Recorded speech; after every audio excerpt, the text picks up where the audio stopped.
الرجيم بسم الله الرحمن الرحيم الحمد لله رب العالمين وصلى الله على جميع الأنبياء والمرسلين وعلى الشهداء والصديقين وصلى الله على سيدنا ومولانا سيدهم ومولاهم مولانا الكل الإمام الجل في الجل سيدنا وإمامنا ودليلنا وهادينا ومخرجنا من الظلمات إلى النور أبو الحسنين مولانا أبي القاسم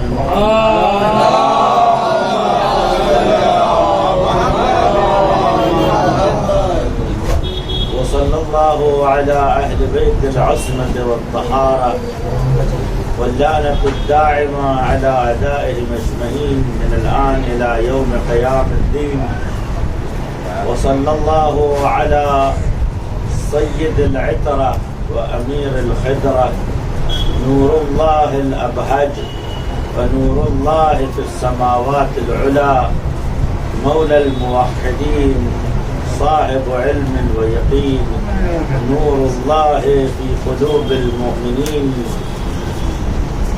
وولي الله لكل صاحب ولكل مطهر مولى الموحدين إمام المتقين قائد غر المهجلين يعسوب الدين أمير المؤمنين علي بن أبي طالب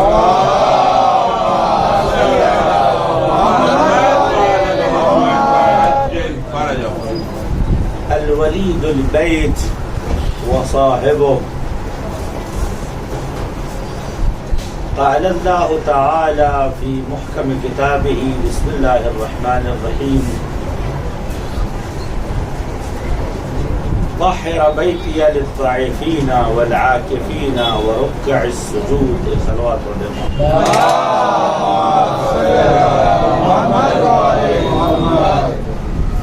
پروردگار عالم نے حضرت ابراہیم علیہ السلام اور حضرت اسماعیل علیہ السلام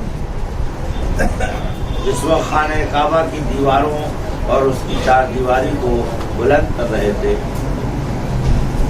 اس وقت حضرت ابراہیم علیہ السلام معمار تھے اور حضرت اسماعیل علیہ السلام آپ کو اسسٹ کر رہے تھے اور کاریگر کی طرح حضرت ابراہیم کے حکم سے آپ کو پانی اور مسالہ اور پتھر پہنچاتے تھے.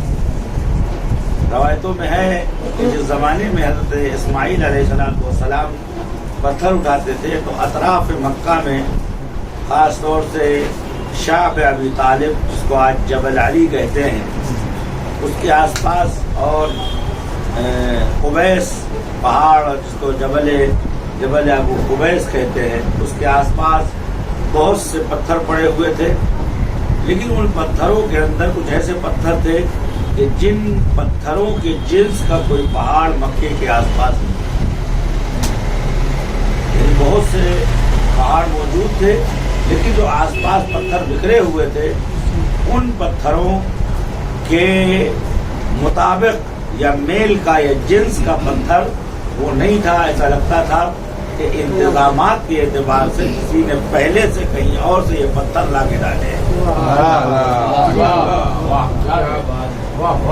اور اس بات کی تصدیق تب ہوئی کہ جب حضرت اسماعیل علیہ السلام پتھر اٹھانے کے لیے جھکتے تھے تو ایک نظر پتھروں پہ ڈالتے تھے تو جو پتھر خانہ کعبہ کا حصہ بننے والا ہوتا تھا وہ زور سے کہتا تھا یا نبی اللہ ہا انا باک، اے اللہ کے نبی میری باری ہے مجھے اٹھا کے لے چلیے. یا نبی اللہ ہا انا باک میری باری ہے مجھے اٹھا کے چلیے. تو میں تمام مسلمانوں سے کہتا ہوں یا تو ایسی روایتیں نقل نہ کرو یا تو ہمیں بولنے کا موقع دو، تم سوچنے کا موقع لو. جس گھر کی دیواروں میں چنے ہوئے پتھر بے اختیار پروردگار نہیں ہوتے.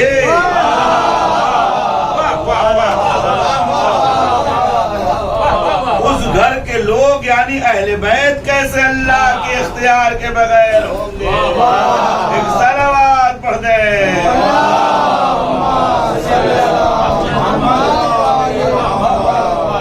زیادہ وقت آپ پڑھنا تو بہت کچھ تھا، آج سوچا تھا تو تحقیقی گفتگو کروں. پڑھیے آرام سے، زبردست پڑھیے. جس انداز سے ہم نے کھا کے آ کے تو بولنے پڑھیے نہ پڑھوائیں.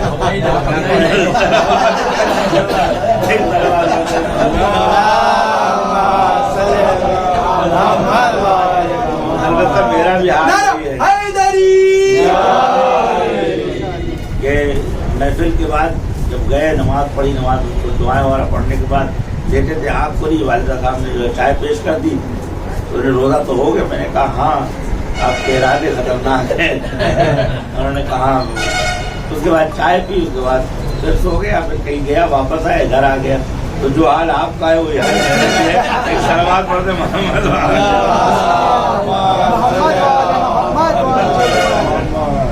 تھوڑا سا محفل کا ماحول بنا لیں.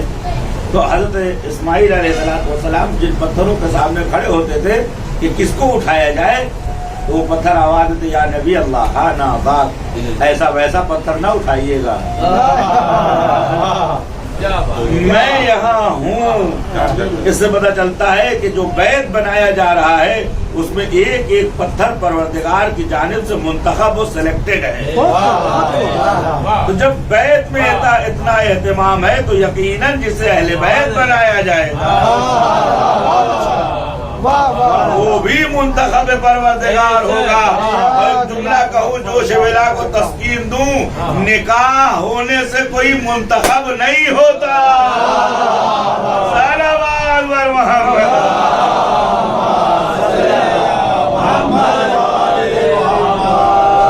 اب مسلمان کہتے ہیں نا مرغ کی ایک ٹانگ، ضدی آدمی کو کہ ہمارے مرغے کی ایک ہی ٹانگ ہے. آپ کہتے ہیں ان کی بیوی تھی اس لیے اہل بیت ہیں، ان کی بیوی تھی اس لیے اہل بیت تھے. میں نے کہا نکاح سے سلیکشن نہیں ہوتا. اگر نکاح سلیکٹڈ ہوتا تو 11 تھی، اپنے کو اکیلے کیوں شامل کر رہے ہیں؟ صلوات پڑھ دیں.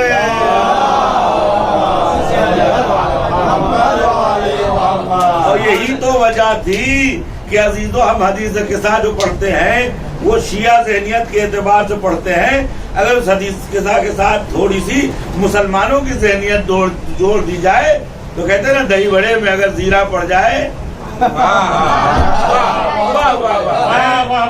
سرکاری دکان کا کالا نمک پڑ جائے تو ٹیسٹ بڑھ جائے. ہمارے یہاں جو بھی چادر کے نیچے آیا اس نے کہا السلام علیکی یا اماں، انہوں نے کہا علیک السلام یا ثمرۃ فوادی. کوئی آیا اس نے کہا السلام علیکی یا بنت رسول اللہ. جتنے آئے انہوں نے سلام کیا، سلام کا جواب پایا. لیکن یہ جو آئی ہیں نہ انہوں نے سلام کیا نہ سلام کا جواب پایا انہوں نے. ایسا لگتا ہے کہ یہ آنے والے تہذیب سے تعلق رکھتے ہیں اور یہاں کھڑے ہونے والی بے تہذیبی سے تعلق رکھتی ہے. نہ سلام نہ کلام. میاں جو نبی کے محضر میں سلام نہ کر سکے اسے کس بات کی توقع ہے کہ چادر میں جگہ دے دی جائے، میں بٹھا لیا جائے. درود پڑھ دیں.